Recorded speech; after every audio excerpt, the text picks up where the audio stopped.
Thank you, Daniel. Thank you also for inviting me to the funniest HR conference ever. Of course, the last speaker was very funny, but not sure if you were all here. The first speakers were the funniest, I think. Starting with Siri, is she still here? From Deloitte. I liked when she talked about diversity and increasing diversity in organizations. Do you remember that bit?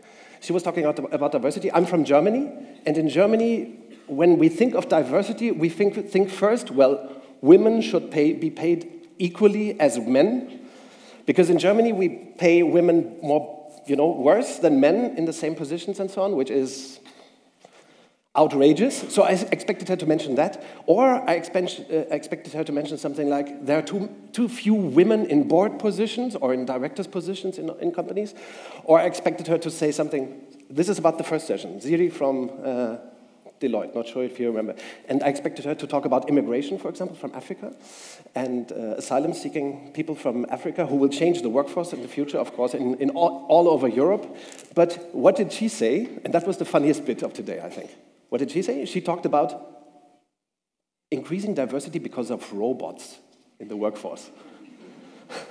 What was that about? At that moment, I thought, where does this woman come from? Do they smoke pot at Deloitte? Anybody here from Deloitte? Do you smoke so much? Or what kind of drugs do you... Robots in the workforce? What the fuck?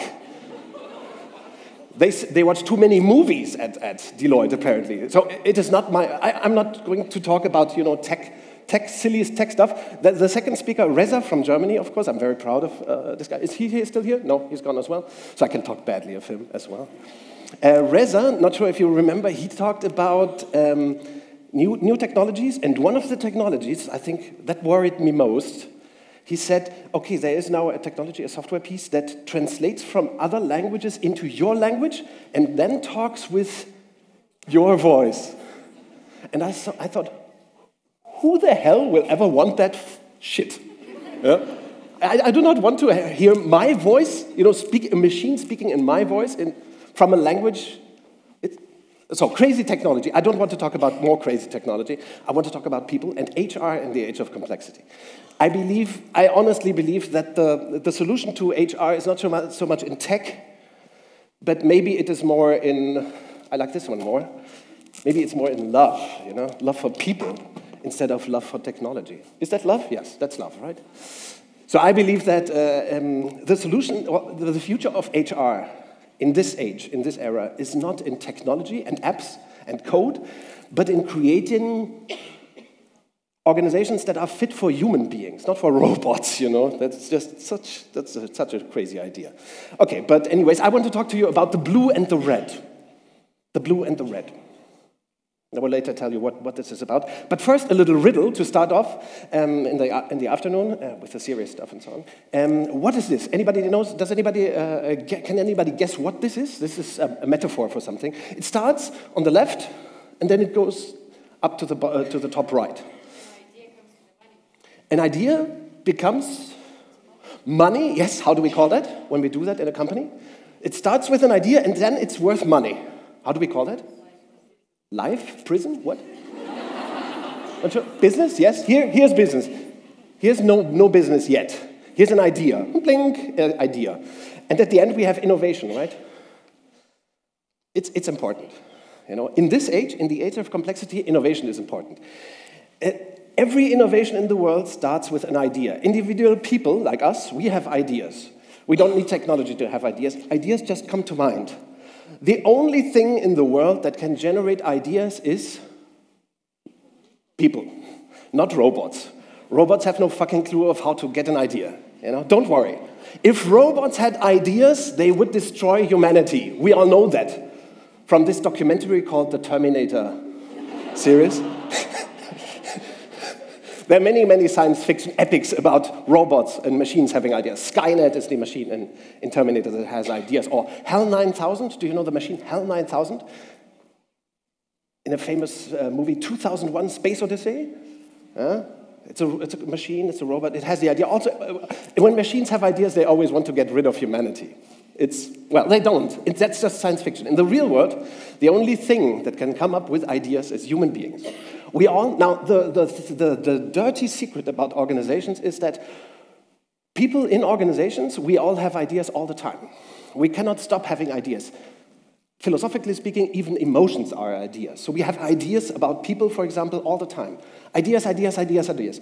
But an idea is not yet worth money. It's the difference between the left and the right. Only when we transform an idea into a product or a service that is worth money, that the customer would pay a bill for, that is innovation. So what do we need? What is the chain between ideas and innovation? How do we call that? What names would you give that? This chain, do you see the chain? It has many, many pieces of the chain. Process, yes, that's a way of calling it. How do we usually call it? When we process an idea, pure potential. By the way, the worst thing you can do to an idea is what? The worst thing that you can do with an idea is judging it. There is a terrible destructive technique where you judge ideas. How is this technique called? You all know it. It's a crime against innovation and ideas and humanity. It is called brainstorming. Have you ever heard it? In brainstorming, you come up with ideas and then you judge them.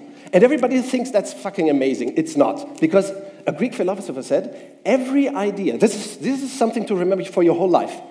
Every idea is born ugly. It looks pathetic, such an idea. Every idea looks ugly when it's born. It is worthless. It is pure potential. It can be something if we transform it into innovation. But in order to transform an idea, an ugly little idea, into innovation, we should never brainstorm about ideas. We should transform. We should make a prototype, test it. That's what we should do, but we should never judge ideas. It's the worst. Brainstorming, I hope you will never do it again or let it allow to happen in your companies. It's a crime against, it's the dark side, as we say in Germany. The dark side. Do you know what it is? Like Star Wars? The dark side. So brainstorming, no, we don't do that, so we refine. And this, we often say that, be more creative. That is impossible. People cannot be creative. Only people together can be creative. Creativity happens in the space between people. Somebody has an idea, and then he or she talks with somebody else. That is when creativity starts. Individual people have ideas. Only people together can be creative.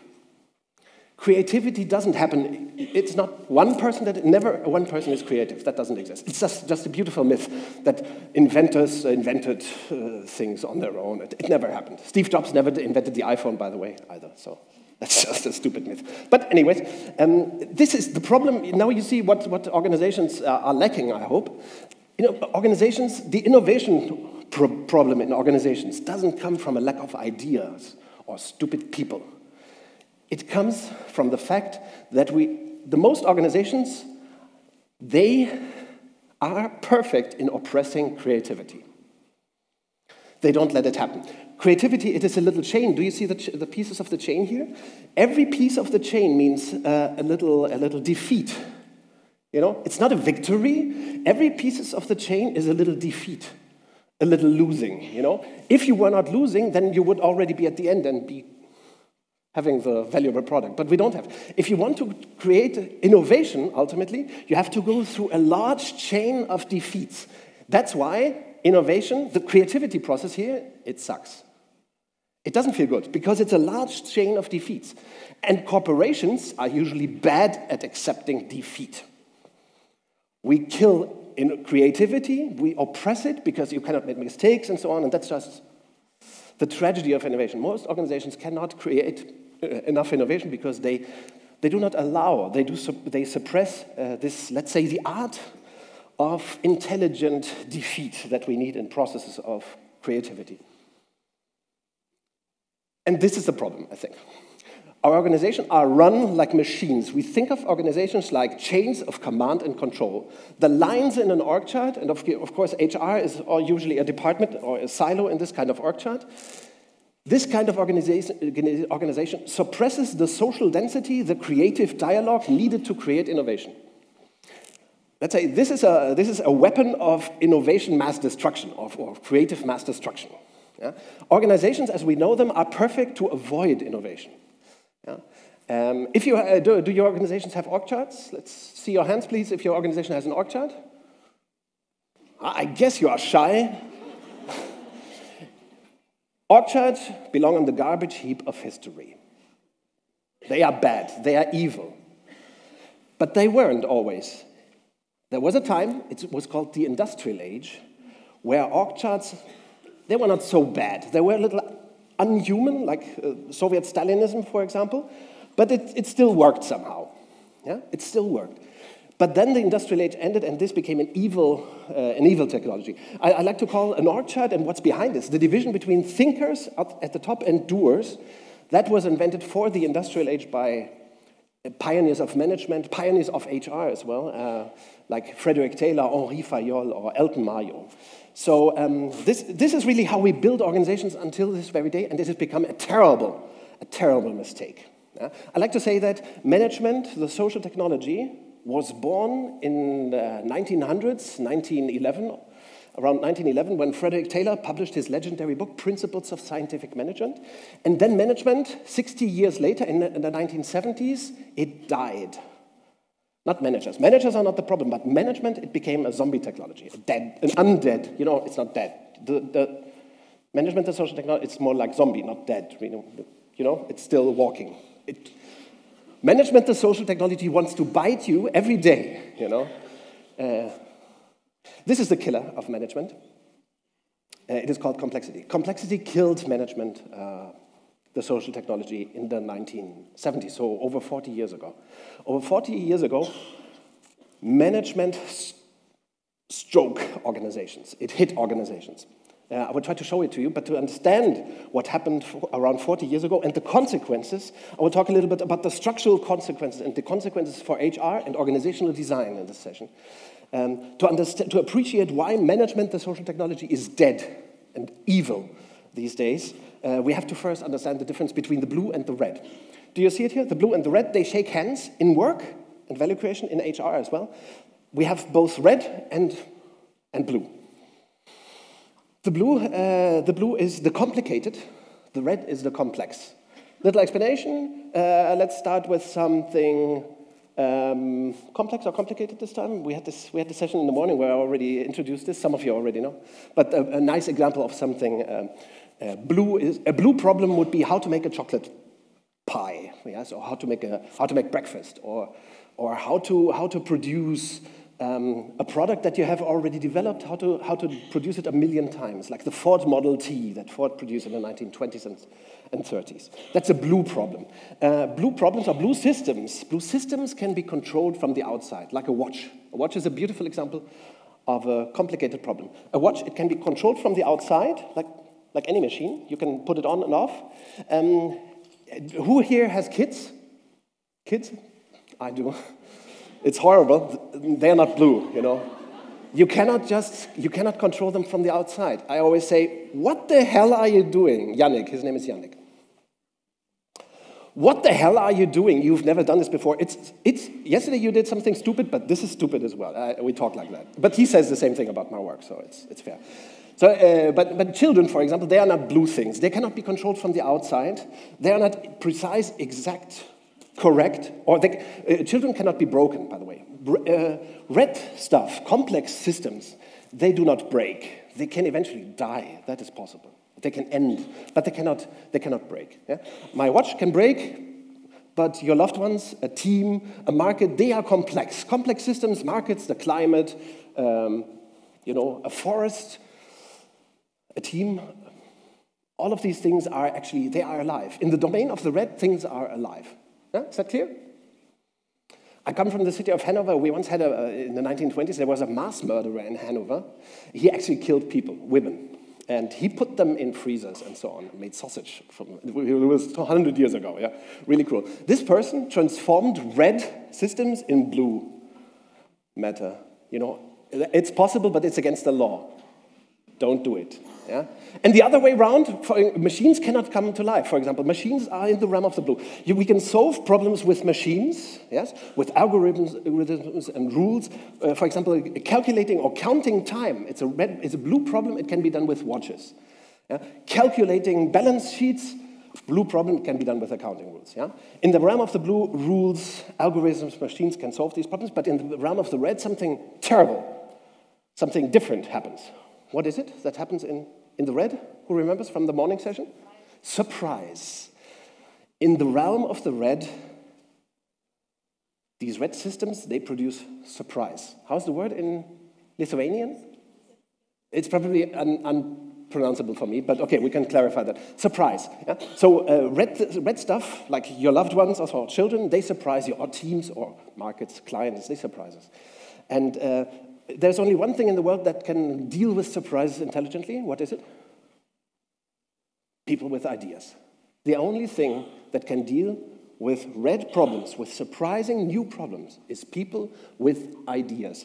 Now, if you put these people with ideas into organizational prisons like this one, of course, they will not come up with ideas. They will just wait for the next command, which is why command and control is bad. I will just show you quickly how this, what happened in history. Until 150, 100 years ago, value creation was predominantly red. Yeah? Until 150, 200 years ago, valuation, mass markets didn't exist. You see that on the top left. We had these fragmented local markets. A merchant or a workshop or a manufacturing company had to wait for the client and then customize the product, make it suitable for that specific client. No mass production, no technology to export to everywhere in the world or to source from everywhere in the world. So these were local markets. And not competition was not a big problem, but individual customization was a big problem to handle, so you couldn't standardize. Then in the industrial age, for the first time in human history, we had these massively growing, expanding mass markets. Those were the days of the corporation. The corporation as a legal construct, and also HR, all of that was born in this era. HR is a solution to a blue problem that never existed. This is highly tweetable, I think. Do you use Twitter? Unfortunately, HR was designed to deal with people that work in a blue environment and that predominantly repeat stuff all the time. Remember the old days of the Hawthorne experiments and Elton Mayo? Those were experiments with workers just to accommodate them a little bit more. The work was very boring, very repetitive, so they experimented with the light and the setting and the air conditioning. Very nice stuff, but still it was just for a predominantly repetitive blue work. Very little surprise. You see this here. We call this movement of complexity. Complexity goes away in mass markets in the 20th century, in industrial age mass markets. Complexity is, we can reduce it to the minimum. Very little surprise. Some managers at the top of the pyramid can handle it, and they call it, how do they start to call this? Complexity in the 1970s. Michael Porter writes a big book about it. How do we call the thinking in organizations in the industrial age? Now I will imitate my friend here with the body language thing. No. How do we call the thinking in an industrial age organization? Michael Porter wrote the first big book about it in the 1970s. Ironically, when the industrial age ended, he wrote a book on it. How do we call the thinking in an industrial age organization? It's done by top managers, but you've heard about it. Strategy. Or is it like this? Oh.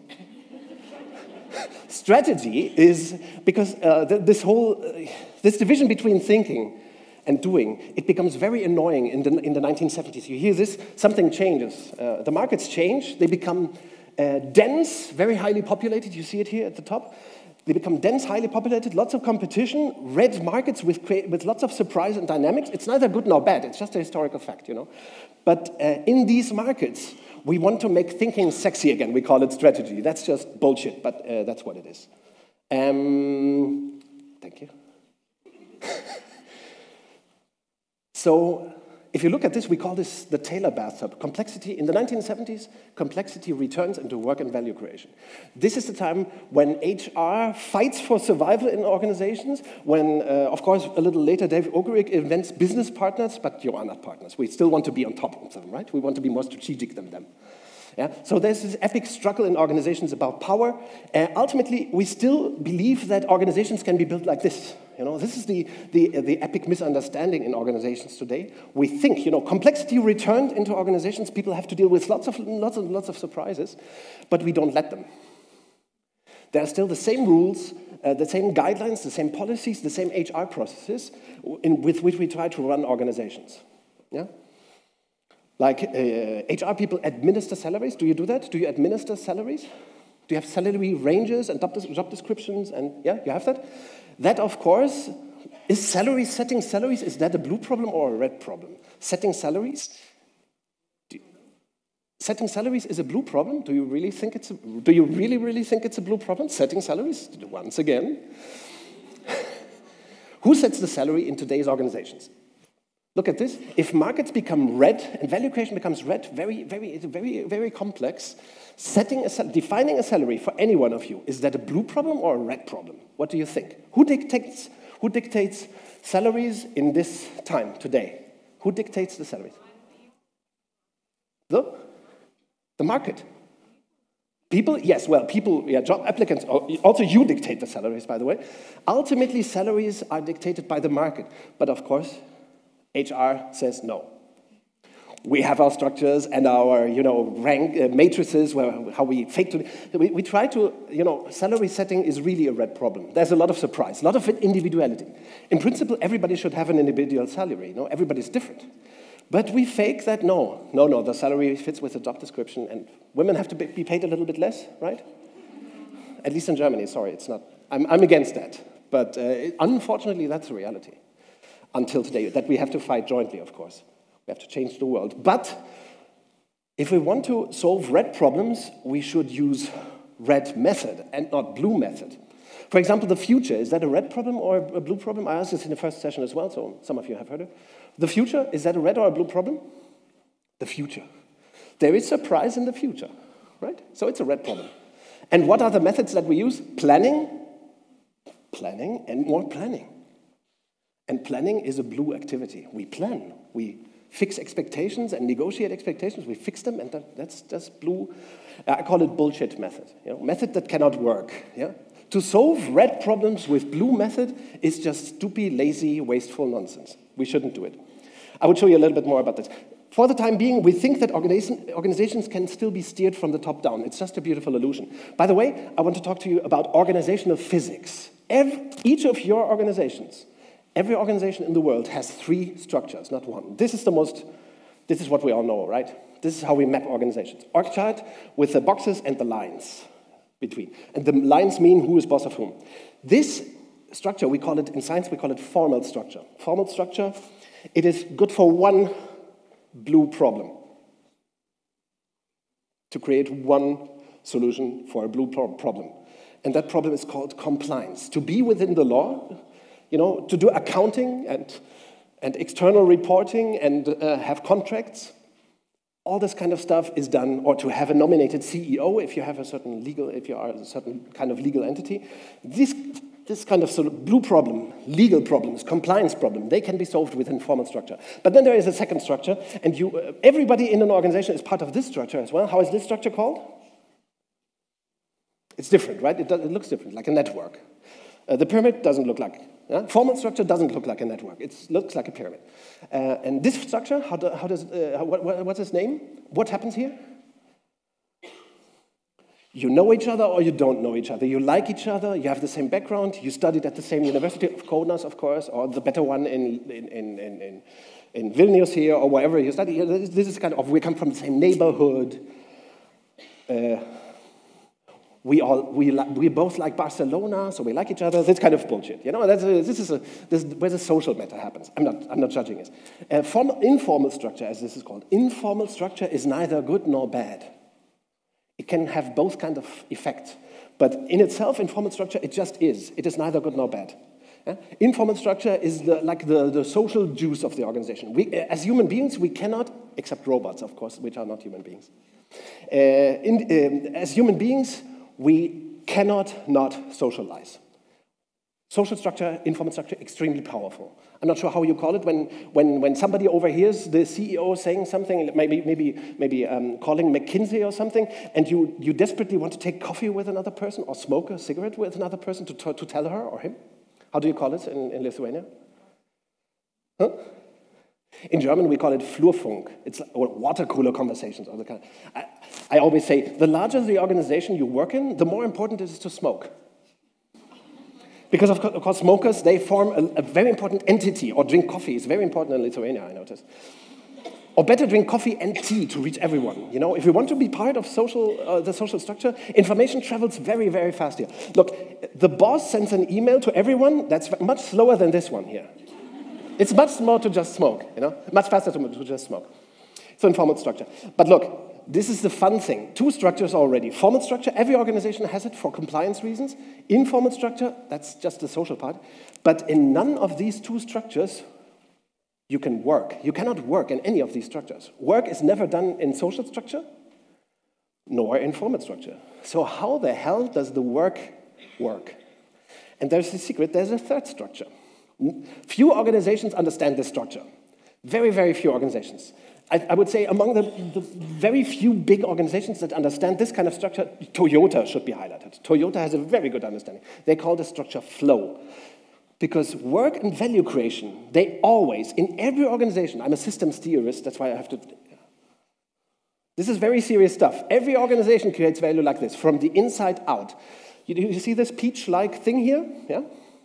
Outside of the peach's skin, there's the market. Value creation always flows from the inside, from the center to the periphery to the market. There is no other... An organization that wouldn't create value like this would immediately cease to exist. Yeah? Every organization, even the worst organization in Lithuania, has a value creation structure. Not sure which one it is. What is the worst organization in your country? Okay, yeah, you thought of an organization. Think of that. Even that crappy organization has a value creation structure. A little bit of, most energy is wasted in formal structure below or in informal structure to defend yourself against the corporate fascism that happens here. Corporate fascism and bureaucracy. A little bit of compliance has been done as well for survival reasons. Yeah? But here you have a lot of bureaucracy, politics. That's something that we play in a formal structure, right? The politics, the office politics. These structures influence each other. And most organizations, they have the problem that we spend so much time with formal structure and in informal structure, socially defending against the bullshit, that we can do only very little value creation. Now, it was one test question. If markets are red today, red, complex, surprising, which part of the organization should be in charge? If you look at this organization, which part of the organization should be in charge? Where should the decisions be taken? Center or periphery? There are only those 2 options. The center, the core, or the periphery, the outside, the juicy thing of the peach. Which part of the organization should be in charge if markets become red, complex, dynamic, volatile? It's obvious, right? Market forces take over and the periphery should be in charge. Our organizations, your organizations, most of your organizations, I would suppose, in most of your organizations, you do centralized steering against the market, and that is not a good thing to do. You shouldn't. Because market forces, organizations have outsourced the steering a long time ago. We still manage our organizations like corporate pyramids. For example, everybody gets a budget and that kind of stuff. That happens here. Do you as HR have a budget in your organization? Probably. That is slightly wrong. HR should never have a budget. HR should be a center in the cell or cells in the center, like here, cells in the center with no budget. And by the way, who earns the money in this kind of organization? If we look at organizations like Peaches, who earns the money? You have to speak louder. The periphery. Yeah? The periphery earns the money. Only when clients pay a bill, then you have money in the organization. We have to stop thinking that money comes from the top. And we have to start stopping centralized steering from the inside out. HR has to stop the steering. As HR has to stop overruling decisions that should be made by decentralized teams in the periphery. Teams should be autonomous. And HR should be paid by the periphery if we do something productive and valuable for them.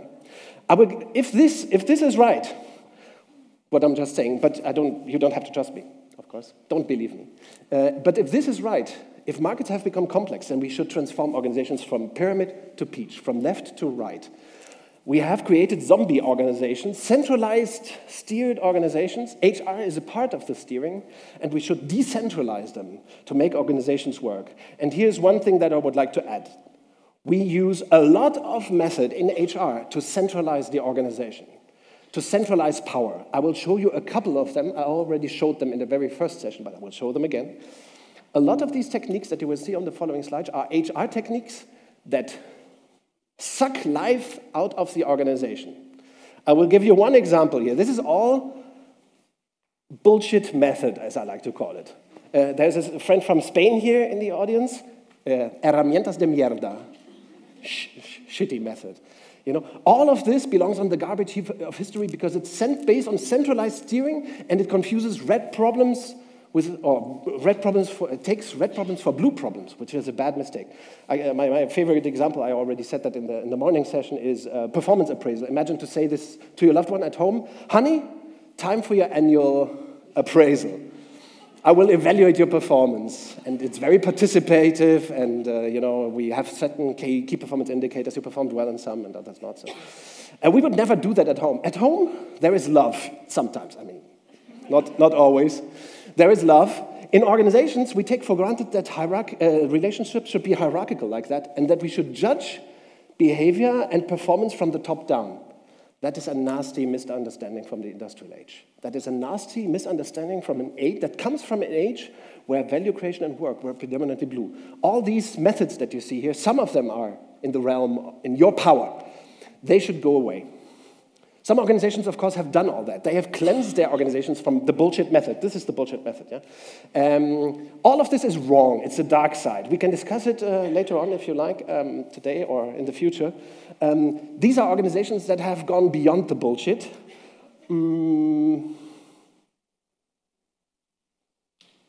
But I think the most important thing is this. Look, if you don't have to believe me, of course, but if you assume for a moment that the red has really taken over control in our markets, if you assume for a moment that people are intrinsically motivated, they are motivated themselves, so you don't have to motivate them artificially, then you should assume that we have to make a transformation from the pyramid to the peach.